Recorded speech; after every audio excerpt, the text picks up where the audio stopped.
नमस्कार, टेक्निया न्यूज में आपका स्वागत है। मैं हूं अंजलि। वक्त हो चला है आज की 10 बड़ी खबरों का। दिल्ली और एनसीआर में प्रदूषण की गंभीर स्थिति को देखते हुए ग्रैप यानी ग्रेडेड रिस्पांस एक्शन प्लान के चौथे चरण की पाबंदियों को लागू कर दिया है। अब दिल्ली में ट्रकों और दिल्ली के बाहर रजिस्टर्ड छोटे कमर्शियल वाहनों के प्रवेश पर रोक लगा दी गई है।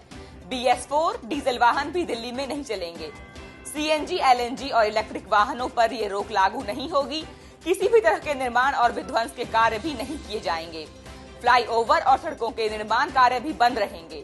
दिल्ली के प्राइमरी स्कूलों को भी 10 नवंबर तक बंद कर दिया गया है। राष्ट्रपति द्रौपदी मुर्मू ने जलवायु परिवर्तन की समस्या पर चिंता प्रकट करते हुए कहा है कि हमें ऐसे खाद्य पदार्थों को चुनने की जरूरत है जो प्रकृति को कोई नुकसान न पहुंचाएं। राष्ट्रपति ने दिल्ली में आयोजित किए गए 3 दिवसीय वर्ल्ड फूड इंडिया कार्यक्रम के समापन सत्र में ये बात कही।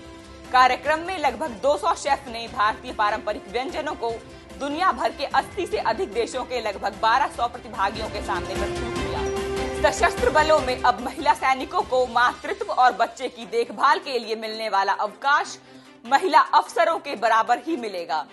रक्षा मंत्री राजनाथ सिंह ने अवकाश के नए नियमों को स्वीकृति दे दी है।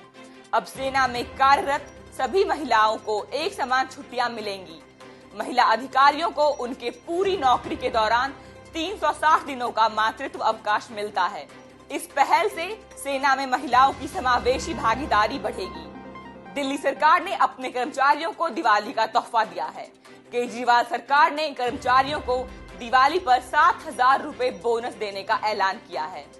ग्रुप बी और ग्रुप सी के करीब 80,000 कर्मचारियों को इसका फायदा मिलेगा। कर्मचारियों के बोनस पर सरकार के करीब 56 करोड़ रुपए खर्च होंगे। केंद्र सरकार ने 22 बेटिंग ऐप और वेबसाइट पर प्रतिबंध लगा दिए हैं। यह कार्रवाई अवैध बेटिंग ऐप सिंडिकेट के खिलाफ ईडी की जांच और छत्तीसगढ़ में महादेव ऐप के परिसरों में छापेमारी के बाद की गई है। इन बेटिंग ऐप को ऑनलाइन जुआ माना जा सकता है। ये एक तरह से इंटरनेट पर कसीनो या सट्टेबाजी जैसे हैं। सरकार मानती है कि ये बेटिंग ऐप IT एक्ट का उल्लंघन कर रहे हैं। दिल्ली के लोगों को जल्द ही रेलवे स्टेशन पर कोच रेस्टोरेंट का आनंद लेने का मौका मिलेगा। दिल्ली के 4 रेलवे स्टेशनों पर कोच रेस्टोरेंट खोलने की तैयारी है। इसमें नई दिल्ली, पुरानी दिल्ली, चाणक्यपुरी और आनंद विहार रेलवे स्टेशन शामिल हैं। सबसे पहला कोच रेस्टोरेंट नई दिल्ली के अजमेरी गेट की तरफ खोला जा रहा है। यहाँ ट्रेन के एक कोच को रेस्टोरेंट में बदलने की तैयारी अंतिम दौर में है। इसमें 30 से 32 लोग एक साथ स्वादिष्ट भोजन का आनंद ले सकेंगे।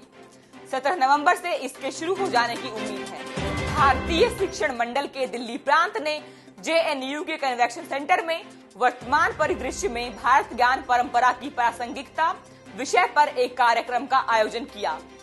कार्यक्रम में 1000 से ज्यादा लोग उपस्थित रहे। इस अवसर पर मंडल के अखिल भारतीय संगठन मंत्री PR शंकरानंद ने कहा कि भारतीय ज्ञान परंपरा वर्तमान वैश्विक चुनौतियों से लड़ने की राह दिखाती है। कार्यक्रम में मुख्य अतिथि के रूप में मौजूद इग्नू के कुलपति प्रोफेसर नागेश्वर राव ने इग्नू द्वारा संचालित भारतीय ज्ञान परंपरा पर केंद्रित पाठ्यक्रम की जानकारी दी। साथ ही उन्होंने ये भी बताया कि इग्नू जल्द ही गीता पर केंद्रित पाठ्यक्रम शुरू करेगा। कार्यक्रम की अध्यक्षता दिल्ली प्रांत के अध्यक्ष प्रोफेसर अजय सिंह ने की।